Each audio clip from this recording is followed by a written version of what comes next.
മലപ്പുറം വെളിയങ്കോടിൽ 2 യുവാക്കൾ ബൈക്ക് അപകടത്തിൽ മരിച്ചു. നിയന്ത്രണം വിട്ട ബുള്ളറ്റ് പാലത്തിൽ കൈവരി നിർമ്മിക്കുന്നതിനായി കെട്ടിയ കമ്പിയിലേക്ക് ഇടിച്ചു കയറിയായിരുന്നു അപകടം. വെളിയങ്കോട് സ്വദേശി ആഷിഖ്, കരിങ്കല്ലത്താണി സ്വദേശി ഫാസിൽ എന്നിവരാണ് മരിച്ചത്. വിവരങ്ങളുമായി സോണൽ കൃഷ്ണ ഒപ്പം ചേരുന്നു. സോണൽ, രാവിലെ തന്നെ കേൾക്കേണ്ടി വരുന്നു 2 യുവാക്കളുടെ ദാരുണാന്ത്യം. വിവരങ്ങൾ.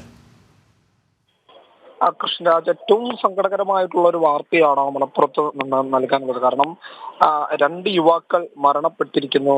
നിയന്ത്രണം വിട്ട ബൈക്ക് അത് പാലത്തിന്റെ കൈവരിയിൽ, നമുക്കറിയാം ദേശീയപാതയുടെ പണി നടക്കുന്ന പ്രധാന ഭാഗമാണ് ഈ വെളിയങ്കോട് പൊന്നാനി ഭാഗം. അവിടെ വെച്ചാണ് ഈ അപകടം ഉണ്ടായിരിക്കുന്നത്. പാലത്തിന്റെ കൈവരി നിർമ്മിക്കുന്നതിനായി കെട്ടിയ കമ്പികളിലേക്ക് ഈ ബുള്ളറ്റ്, അതായത് ഇവർ സഞ്ചരിച്ചിരുന്ന ബുള്ളറ്റ് ഇടിച്ചു കയറുന്ന സ്ഥിതിയാണ് ഉണ്ടായത്.